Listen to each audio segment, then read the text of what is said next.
Hello दोस्तों, स्वागत है आपका एक और नए वन शॉट के साथ में। अगर आप फर्स्ट सेमेस्टर केमिस्ट्री का पेपर देने जा रहे हो तो भैया आज ये अपना छठा वन शॉट होने वाला है। केवल 8 यूनिट है ये छठा वन शॉट, यानी 2 वन शॉट आपको और मिलेंगे और केमिस्ट्री खत्म हो जाएगी भाई। ठीक है, हमने आपसे कहा था कि भैया जो फर्स्ट सेमेस्टर की केमिस्ट्री है इसके अंदर 1 यूनिट कंप्यूटर वाली है जो हम आपको करा चुके हैं, और 1 यूनिट है भाई मैथमेटिकल कॉन्सेप्ट्स ऑफ केमिस्ट्री, यानी इसमें मैथ के कुछ बेसिक फार्मूले, कुछ बेसिक कैलकुलेशंस आपको करनी होगी। और भैया सवाल आ जाएगा कि कॉम्बिनेशन क्या होता है, परम्यूटेशन क्या होता है, इन सब के ऊपर सवाल भी आते हैं। तो हम डायरेक्ट जो सवाल जिस तरीके के बनते हैं उन सारी चीज़ों पे आज डिस्कशन करने वाले हैं। चलिए भाई शुरू करते हैं। देखो भाई, सबसे पहले तो शॉर्ट में यानी 2 नंबर में आपसे पूछ सकता है डिफरेंशिएशन का फार्मूला और इंटीग्रेशन का फार्मूला। कई हिंदी मीडियम वाले बच्चे भी होंगे, तो भाई डिफरेंशिएशन को हिंदी में कहते हैं अवकलन, सुना होगा आपने, और इंटीग्रेशन को हिंदी में कहते हैं मेरे भाई समाकलन। ठीक है भैया, तो अवकलन और समाकलन के जो बेसिक फार्मूले हैं ये आपको पता होने चाहिए। ये आपसे पूछ सकता है क्या फार्मूले होते हैं, समझो मेरे भाई, क्योंकि कुछ बच्चे बायोलॉजी वाले भी होंगे तो थोड़ा सा हमें आसान रखना पड़ेगा लेवल, ताकि उन बच्चों को अच्छे से समझ में आ जाए। देखो भाई, जब भी कभी सबसे पहले तो ये समझो अवकलन का निशान क्या होता है। तो अवकलन का निशान होता है d/dx, यानी हमें जिसका भी अवकलन करना है, मान लिया कोई कहे x की पावर n, इसका अवकलन करके दिखाओ, तो हमें क्या करना है, हमें इसके आगे d/dx लिख देना है।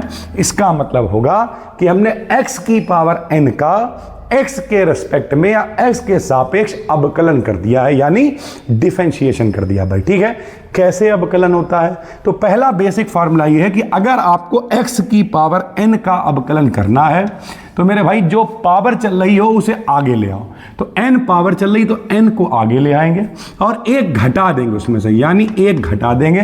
तो इस तरीके से भैया अवकलन होगा। समझाते हैं हम आपको। जैसे कोई कहे कि यहां पे लिखा हुआ है x की पावर 4, ठीक है भाई, इसका अवकलन करके दिखाओ x के सापेक्ष, तो हम लिखेंगे d/dx और फार्मूला क्या होगा, जो पावर हो उसे आगे ले आओ। तो 4 को हम आगे ले आएंगे और 1 घटा दो मेरे भाई, तो 1 घटाएंगे तो 4 में 1 जाएगा 3, यानी इसका अवकलन हो जाएगा 4x की पावर 3 भाई। ठीक है, तो इस तरीके से अगर आपसे पूछता है कि x की पावर n का अवकलन क्या होता है तो n आगे आएगा और 1 कम हो जाएगा भाई। ठीक है, e की पावर x का अवकलन e की पावर x होता है, साइन x का अवकलन cos x होता है, cos x का माइनस साइन x होता है, 10x का sec स्क्वायर x होता है, sec x का sec x 10x होता है, और समाकलन अवकलन का उल्टा होता है। बेसिक बात में करें तो अगर कोई फंक्शन है, अगर भैया उसे छोटा करना है तो अवकलन करते हैं, उसे बड़ा करना है तो उसे समाकलन करते हैं भाई। ठीक है, तो यहां पे देखो इसका उल्टा क्या है, जैसे अगर हम कहें साइन x का अवकलन क्या होता है, cos x, तो cos x का समाकलन क्या होगा भाई, sin x। ठीक, अब समाकलन कैसे लिखते हैं, तो समाकलन करने के लिए ऐसे एक सांप का निशान लगाते हैं और संग में लिख देते हैं dx। जैसे अगर कोई कहे आपसे कि x की पावर n का अवकलन करो, डिफरेंशिएशन करो, तो आप d/dx लगाओगे। लेकिन अगर कोई कहे समाकलन यानी इंटीग्रेशन करो, तो आप ऐसे करके सांप का निशान लगाओगे और आगे dx लिख दोगे भाई। ठीक है, इसका फार्मूला क्या होता है, तो भैया अवकलन करने के लिए तो आगे लाके घटा देते थे, समाकलन करने के लिए भैया 1 जोड़ देते हैं, 1 जोड़ देंगे और जो n+1 आएगा उसे हम लोग नीचे लिख देंगे मेरे भाई। ठीक है, जैसे कोई कहे फिर से भाई कि x की पावर 4 का समाकलन करके दिखाओ, तो भैया ऐसे करके सांप लगाएंगे, dx लगाएंगे, फार्मूला क्या होता है, 1 जोड़ देंगे तो 4 और 1 5, तो बटे में कितना आ जाएगा 5, ये हो जाएगा मेरे भाई समाकलन। ठीक है भाई, तो इस तरीके से अवकलन, जिन बच्चों के पास मैथ है उनके लिए सब बहुत बेसिक चीजें होंगी, जिनके पास बायोलॉजी है उन्हें हम समझाने की कोशिश लगातार कर रहे हैं भाई। ठीक है, तो ये फार्मूले आपको याद होने चाहिए। 2 नंबर में आपसे पूछ सकता है कि sec x का अवकलन क्या होता है, तो sec x 10x होता है, cot x का माइनस cosec स्क्वायर x होता है, ऐसे ही cosec स्क्वायर x का उल्टा माइनस cot x, इसका समाकलन होता है भाई। ठीक है, log x का 1/x होता है, ऐसे ही 1/x का समाकलन log x होता है। तो ये आप स्क्रीनशॉट ले लो मेरे भाई, ये फार्मूले जो लोग कोर्स में देख रहे हो, PDF यहीं पर ऐड हो जाएगी तो कोई समस्या नहीं है भाई। ठीक है, तो ये फार्मूले हैं जो आपको देखने हैं, दोनों हमने साथ में लिखे हैं। अवकलन का उल्टा समाकलन होता है भाई। ठीक है, स्क्रीनशॉट ले लिया सर। अब देखिए यहां पर अब मेरे भाई कॉम्बिनेशन और परम्यूटेशन, जरा मेरी बात समझो। कॉम्बिनेशन और परम्यूटेशन के ऊपर एक सवाल जरूर आएगा भाई। हम आपको यहाँ पे, क्योंकि बायोलॉजी वाले बच्चे भी हैं, तो हम ये नहीं कह रहे कि हम सारी चीज़ें इसमें बता रहे हैं, वो चीज़ें बता रहे हैं जो डायरेक्ट पेपर में आएंगी। हो सकता है संख्या भी ना बदली हो, कई बार ऐसे ही आ जाता है। कॉम्बिनेशन का फॉर्मूला होता है भैया NCR, जरा देखना, NCR बराबर फैक्टोरियल n, इसे पढ़ते हैं फैक्टोरियल n अपान r फैक्टोरियल और n माइनस r फैक्टोरियल मेरे भाई, ठीक है। ये इसका फार्मूला है। कई लोग फैक्टोरियल ऐसे भी बनाते थे, factorial n upon factorial r factorial n minus r। ये फार्मूला होता है NCR का, C फॉर कॉम्बिनेशन, ठीक है भाई। परम्यूटेशन का फार्मूला क्या होता है, तो अगर NPR, P फॉर परम्यूटेशन, इसका फार्मूला होता है factorial n upon factorial n minus का r। यानी आप ऐसे भी फैक्टोरियल बना सकते हो और ऐसे भी बना सकते हो, कोई दिक्कत नहीं है, पेपर में ऐसे ही बन के आएगा भैया। जो परम्यूटेशन है उसमें नीचे r नहीं होता है, कॉम्बिनेशन में नीचे r होता है भाई, ठीक है।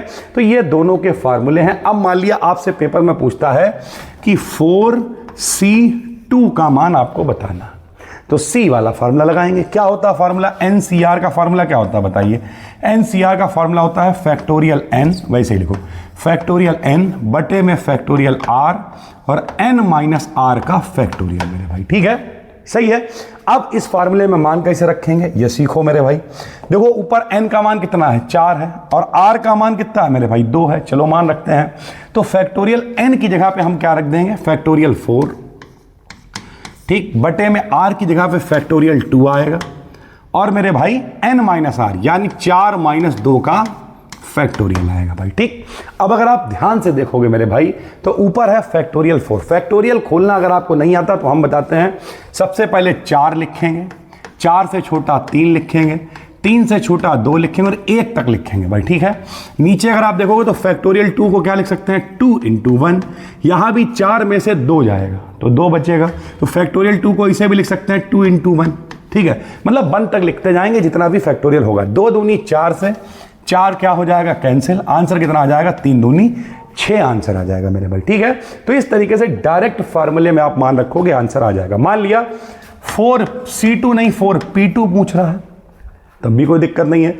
फार्मूला लगाया भैया भाई, factorial n upon factorial n minus r, ऊपर फैक्टोरियल 4 है तो क्या लिखोगे, 4 × 3 × 2 × 1, और नीचे 4 में से 2 जाएगा तो फैक्टोरियल 2 को लिखेंगे 2 × 1, 2 से 2 कैंसिल हो जाएगा, आंसर आ जाएगा 4 × 3 = 12 मेरे भाई, ठीक है।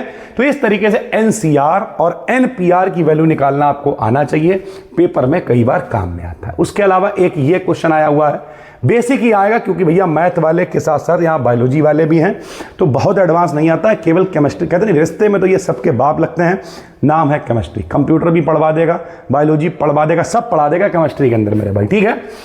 x की पावर 4, ये देखो, प्लस 2x की power 3 minus x square minus x plus 7 का आपको इंटीग्रेशन यानी समाकलन करना है।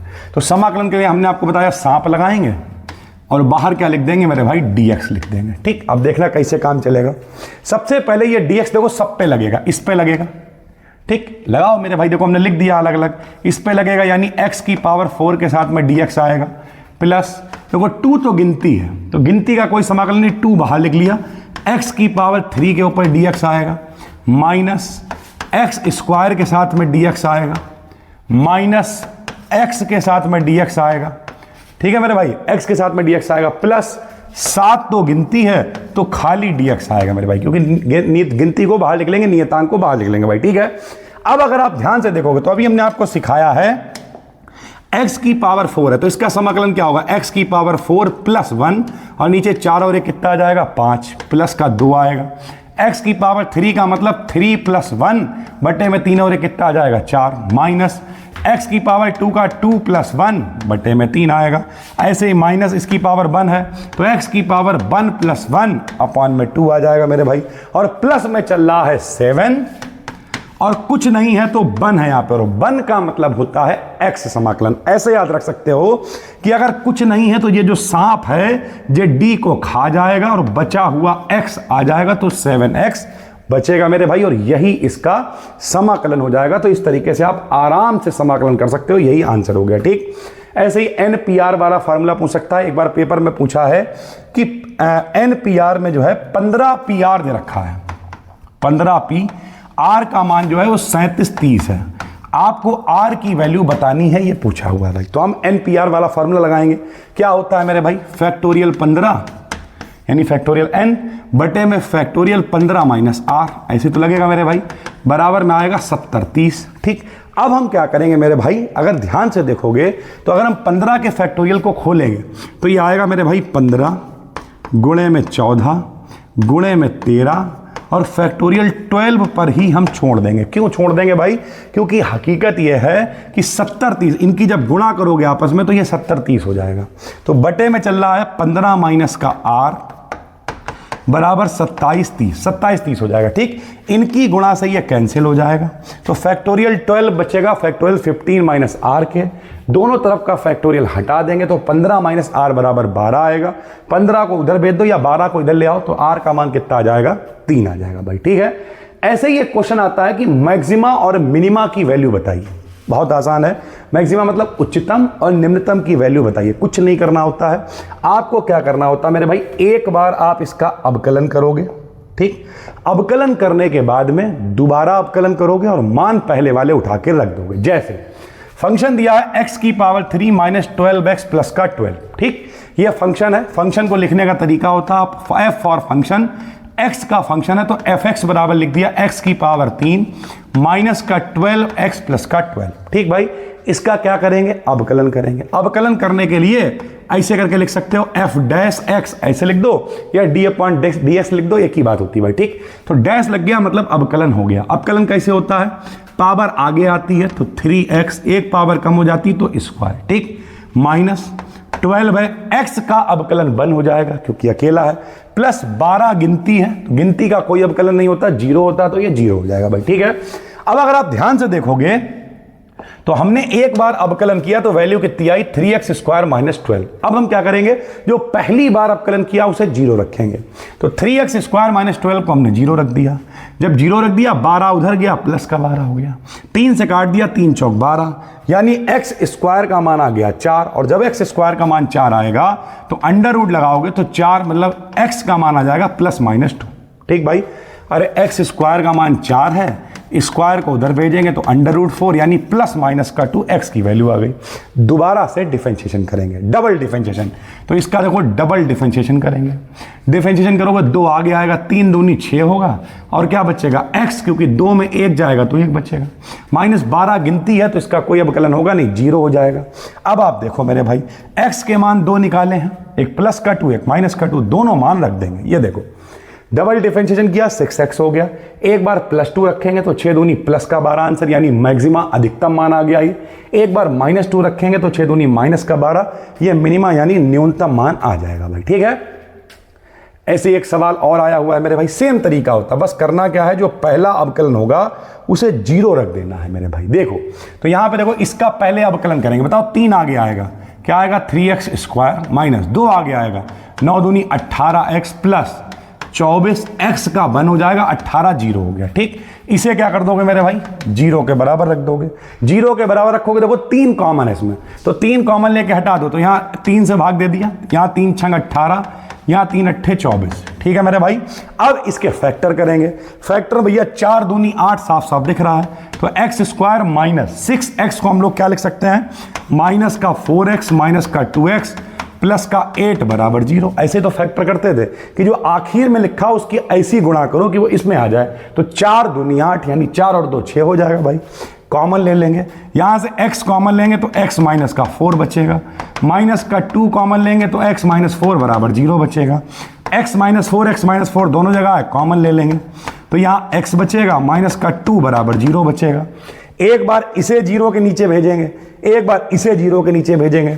जब उसे 0 के नीचे भेजेंगे तो x माइनस 4 बराबर 0 यानी x का मान 4 आ जाएगा। जब इसे भेजेंगे तो x माइनस 2 बराबर 0 यानी x का मान 2 आ जाएगा। 2 मान आ गए, दोनों का मान डबल डिफरेंशिएशन में रख देंगे। अगर हम लोग इसका दोबारा डिफरेंशिएशन करें मेरे भाई, यहां देखना, दोबारा अगर हम लोग इसका डिफरेंशिएशन करें जो एक बार हम कर चुके हैं तो क्या आएगा बताओ। तो देखो 2 आगे आएगा तो 3 दूनी 6x हो जाएगा, माइनस 18x का 1 हो जाएगा, और ये तो गिनती है तो गिनती का 0 हो जाएगा। x का मान एक बार 2 रख देंगे, एक बार 4 रख देंगे, ये देखो एक बार 2 रख देंगे, एक बार 4 रख देंगे, 4 रखा तो 6 आंसर आया, मिनिमा मैक्सिमा है, अधिकतम मान है। 2 रखा तो माइनस का 6 आया, जो कि मिनिमा मान है भाई, ठीक है। उसके बाद कई बार ये लॉग वाले क्वेश्चन आ जाते हैं और इसमें टेबल का इस्तेमाल नहीं कर सकते हो, यानी डायरेक्ट मान आपको नहीं रखना है मेरे भाई, ठीक है। तो इसका तरीका क्या होता है, जैसे आया log 20 प्लस log 30 माइनस का 1/2 log 36। देखो भैया एक फॉर्मूला होता है log m plus log n बराबर होता है log m गुणे n के, यानी अगर 2 लॉग प्लस में चल रहे हैं तो भैया वो किसके बराबर हो जाएंगे, दोनों आपस में गुणे के बराबर हो जाएंगे। तो log 20 और log 30 हो जाएगा log 20 गुणे 30। और एक और फार्मूला होता है log m की पावर n, अगर n आगे चल रहा है तो ये चला जाएगा log m की पावर n, यानी n आगे वाला पावर में जा सकता है और पावर वाला आगे आ सकता है। तो ये जो 1/2 चल रहा था इसे पावर में भेज दिया भाई, ठीक। अब क्या हुआ, 20 तियां कितना है भैया 60, ठीक, लेकिन 0 है तो कितना हो गया 600 हो गया, तो ये हो जाएगा log 600, ठीक, log 600 हो गया। माइनस यहां पे देखो जरा, ये जो 36 है, इस 36 को लिख सकते हैं 6 का स्क्वायर, और पूरे पे पावर चल रही 1/2, 2 पावर से 2 पावर कैंसिल हो जाएगी, यानी माइनस में बचेगा केवल log 6, ठीक। अब log m प्लस n तो गुणे में हो जाता है, अगर हो log m माइनस का log n तो ये बटे में हो जाता है, log m/n, प्लस वाला गुणे में हो जाता है, माइनस वाला बटे में हो जाता है। तो भैया माइनस में है तो ये हो जाएगा log 600 बटे में 6 से काट देंगे 100 बार जाएगा, यानी log 100 बचेगा। log 100 को लिख सकते हैं 10 की घात 2 आगे आ जाएगा, अभी बताया, और log 10 की वैल्यू 1 होती है, तो भैया 2 गुणे में 1 बचेगा, यानी आंसर कितना आ जाएगा 2 मेरे भाई, ठीक है। तो log 10 की वैल्यू 1 आंसर हो जाएगा 2, इस तरीके से आप लिख सकते हो। एक और सवाल है मेरे भाई, जैसे चल रहा है log 40, देखो log 40 दिया था, log 20 दिया था, माइनस का 1/2 log 64 दिया था। क्या किया हमने, log 40 को 4 गुणे 10 लिख दिया, 4 धाम 40, 20 को 2 गुणे 10, 2 धाम 20 लिख दिया, माइनस का 1/2, और भैया 64 को लिख सकते हैं 2 की घात 6। अब देखो 2 गुणे 2 गुणे 2 गुणे 2 गुणे 2 गुणे 2, 3 और 3 6, 2 दूनी 4, दूनी 8, दूनी 16, दूनी 32, दूनी 64, 10, 2 कितना लिख दिया 2 की घात 6 भाई, ठीक। अब गुणे में है तो प्लस में आएगा, तो ये हो गया log 4 प्लस log 10, गुणे में है तो log 2 प्लस log 10, ठीक है भैया। अब देखो पावर कहाँ जाएगी आगे, 6 पावर आई आगे, 2 तियां 6 कटेगा, तो ये 3 आ गया, log 2 आ गया मेरे भाई, ठीक। अब देखो क्या है, log 10 की वैल्यू कितनी होती है 1, तो ये वैल्यू 1 हो गई, ये वैल्यू 1 हो गई, यहां लिख दे रहे मेरे भाई, ये वैल्यू कितनी हो गई 1, ये वैल्यू कितनी हो गई 1 हो गई। यहां देखो ये log 4 है, log 4 को भी हम लोग क्या लिख सकते हैं, log 4 को लिख सकते हैं 2 की पावर 2, तो ये 2 आगे आएगा, तो ये हो जाएगा 2 log 2, तो ये 2 log 2 है, ठीक। ये 1 और ये 1 तो चल ही रहा है, ये log 2 एक और है, 1 log 2 ये है, और ये है माइनस के 3 log 2। तो अगर आप ध्यान से देखोगे तो 2 और 1 log यानी 3 log प्लस के हो गए, 3 log माइनस के हो गए, कैंसिल हो गया, 1 बचा ये 1 बचा ये, यानी 1 और 1 कितने 2 आंसर हो जाएगा, और यही 2 आंसर है मेरे भाई, ठीक है। तो कुछ लॉग वाले सवाल जो हमने आपको बताए आ जाते हैं पेपर में, उसके अलावा कुछ कॉम्बिनेशन और परम्यूटेशन वाले सवाल आ जाते हैं, कुछ ऐसे इंटीग्रेशन करने वाला जाता है, और कभी कभी 2 नंबर में डायरेक्ट फार्मूला आपसे पूछ लेता है। तो ये PDF फ्री में अपना टेलीग्राम पे चैनल है BDKDN BSc, वहां पर डलवा देंगे। अगर आप कोर्स में देख रहे हो तो जैसे ही वीडियो अपलोड होगी तुरंत आपको PDF मिल जाएगी, प्रॉपर नोट्स बनाओ। हम तो बार बार कह रहे हैं, ये छठा वन शॉट है, 2 वन शॉट और बचे हुए हैं, एक जो बहुत इंपॉर्टेंट है जिसमें VSEPR theory, hybridization, molecular orbital theory ये कवर करेंगे, और सिर्फ उसके बाद एक और ऑर्गेनिक केमिस्ट्री वाला जिसमें कार्बीन, नाइट्रीन, बेंजीन, बेंजाइन, ठीक है, कार्बन फ्री रेडिकल, ये सारी चीजें हम लोग कवर करेंगे, और पूरी केमिस्ट्री आपकी खत्म हो जाएगी। फिर आपको एक पूरा वन शॉट बना के दे देंगे, उसे देख डालना, उसके बाहर पेपर नहीं आएगा भाई, ठीक है। कुछ पेपर भी सॉल्व करवाएंगे जिन लोगों ने कोर्स में इनरोल कर रखा है।